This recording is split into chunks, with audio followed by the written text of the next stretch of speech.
Hello everyone, in this video I'll be showing you a build guide for the Fathomless Warlock in Baldur's Gate 3. Now this is a modded class made by Tepkunset here based on the 5th edition Dungeons & Dragons subclass. You've plunged into the Pact with the Deeps, an entity of the ocean, an elemental plane of water, or an otherworldly sea now allows you to draw upon its power. So we get some really fun base spells around water and cold and all that kind of stuff, tentacles too.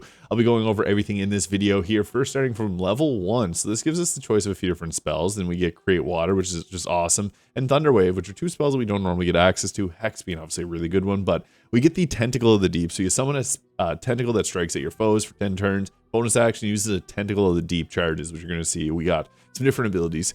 So your movement speed is unimpeded by deep water. So we want to set up water if we can, because that's actually kind of a good strategy to utilize with the cold damage that we'll be getting later on.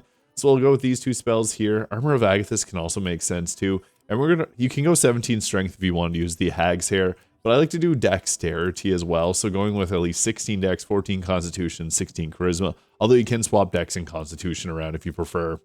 And once we hit level 2, we get the Eldritch Invocations, Devil's Sight being really good early game because you can set up at darkness with an arrow, and then you're safe. Also, Agonizing Blast is nice to add a little extra damage, but Repelling Blast, you can grab Agonizing Blast and Repelling Blast early game. This will give you 3 extra damage points on it, which is nice to have. But I just like to have Devil's Sight. If you don't want to go with that, you can go just this route here. And then for the spell, we'll grab Hex with Eldritch Blast. Is pretty good damage, although you could go Armor of Agathis, because the cold damage is also nice on this build, because we got Create Water to double it.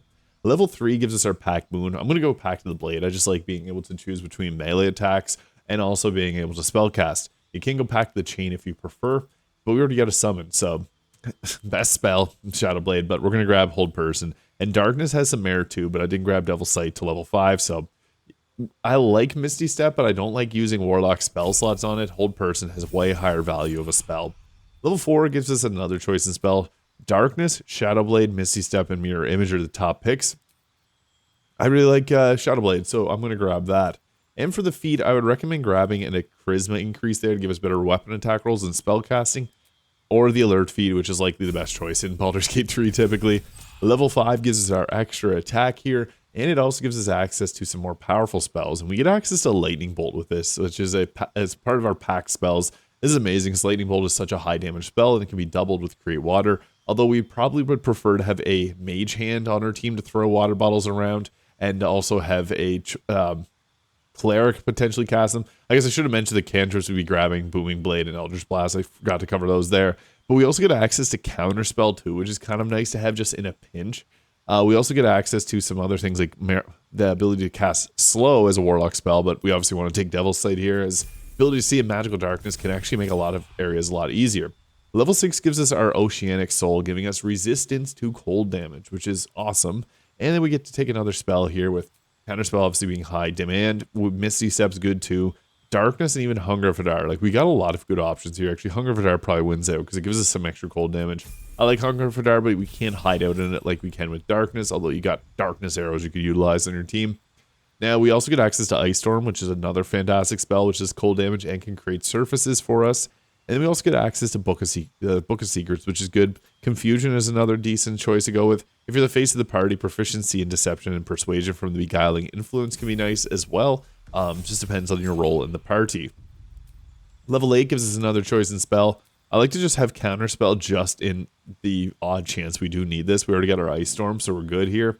And then we got the choice of another feat. I really like just boosting up Charisma here, as we already get the Alert feat, so we're going first. Now we get a boost to our overall damage and attack roll chance. Now we also get access to some really great spells here with Destructive Wave and Cone of Cold. Cone of Cold being able to be doubled with water. Obviously 8d8 of cold damage being doubled is crazy.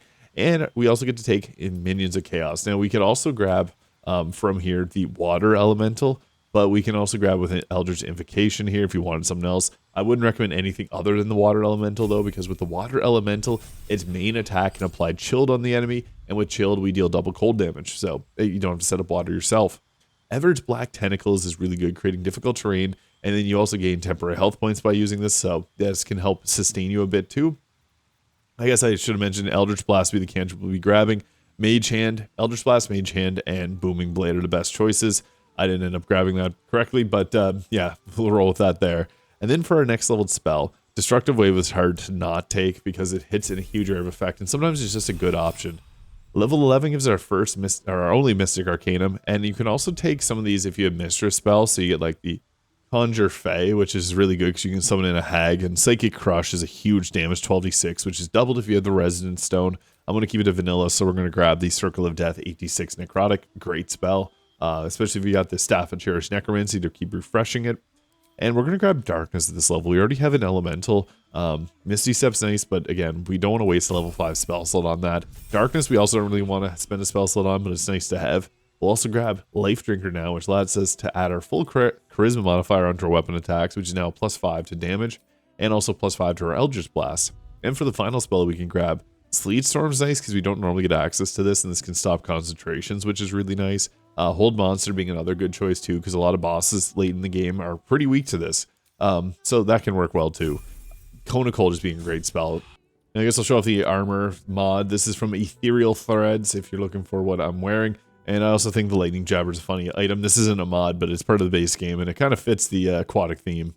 Alright, so for our gear, we actually have some good options. I'm actually going to use the Lightning Jabber just because it's a good flavor pick. It gives us extra lightning damage, which will actually proc our Gloves of the Belligerent Skies. I can't use the Stormy Clamor boots because we need something to prevent us from slipping on ice, because we're going to be able to use a Snowburst ring here because we got some cold spells. And furthermore, you can take your teammate here and grab the Drake Throat Glaive. Now what you're going to do with that is you're going to select the elemental weapon here and go with the cold version of it, and you're going to apply it onto the weapon. So now we got that staff, or I guess Crabby Paw, and it does lightning and cold damage now, which is kind of a cool combination. I think it works very well on this because we got the crab, we got cold, which will also trigger the Snowburst ring. It'll also trigger the Gloves of Belligerent Skies. The Wave Mother's Robe, even though we already have resistance to cold damage, this is like the flavor pick because it gives you a level 4 Create Water. So whenever you cast it, it has a huge area of effect. The best true armor would be the Ballast Armor though, but if you went with an evil play, you have to go with kind of an evil playthrough unless you want cheese for this. But I think it works best here because it doubles the piercing damage we get from the Lightning Jabber. Cloak of Protection and Helmet of Arcane Acuity actually works well here because we're going to do melee attacks. And since we want to go first in combat to set things up, we got our Hell Rider Longbow for the +3/2 initiative, Snowburst Ring to blow up and create some extra chaos there. And we can also add in like the Coruscation Ring, which can apply Radiating Orbs on this as well, which is kind of a fun combination if you want something a little different. Arcane Synergy Ring allows us, whenever we do an attack with Booming Blade, to add our Charisma modifier to our weapon damage, which is also pretty nice too. And if you want to hide out in darkness, the Shadow Cloak Ring can work as well. So you got actually a few really good options here. I want to add in the Coruscation Ring because I think Radiating Orbs is a fun addition to this. All right, so we got our Crabby Paw out here. Now, one of the first things we should likely do is set up some form of crowd control. I got haste on here, so you could do it a simple Create Water, and we can only do level 5 water, which will be a huge area of effect. We can also go with Ice Storm there, because that'll leave an automatic surface, or Cone of Cold, which is probably the best choice here. We also got Hunger Fadar, but it doesn't upcast very well, which is unfortunate.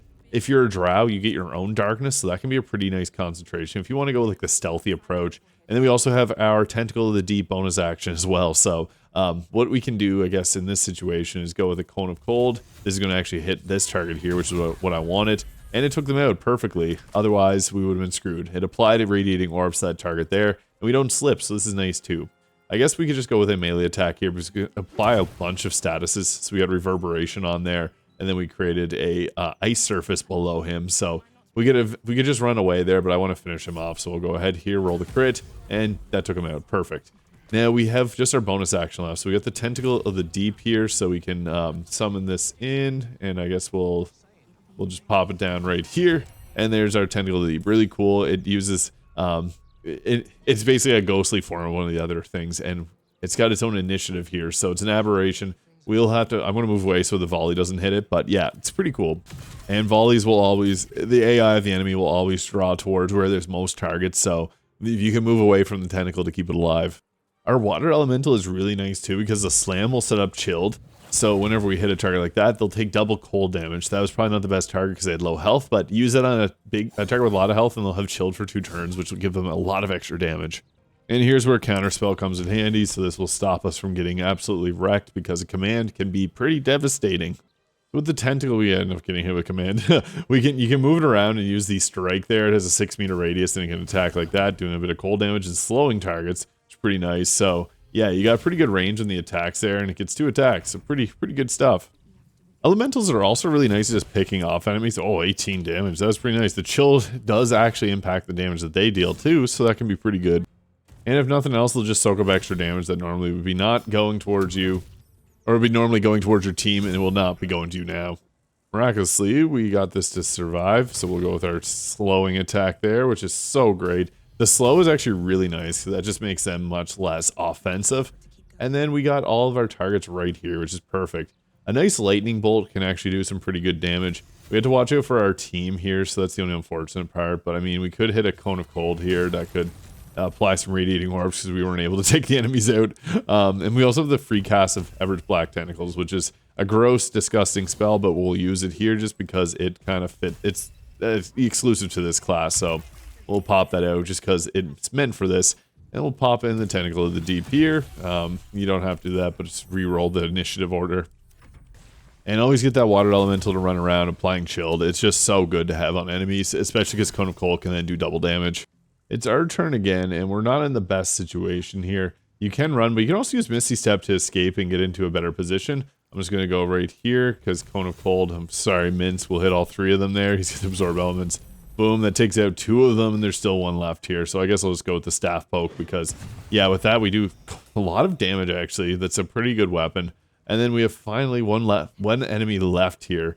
I guess I'll just go up and stab him here and hope that is enough to take him out. Boom, it was. So yeah, that is the Fathomless Warlock in Baldur's Gate 3, mod made by Tepkunset. Really fun Warlock. I like any type of cold damage. I didn't even use the Shadow Blade there, but it's strong, obviously, with Darkness. If you didn't want to use the Lightning Jabber for that flavor pick, let me know your thoughts in the comments. Hit the subscribe button below if you enjoyed, and we'll catch you all in the next video.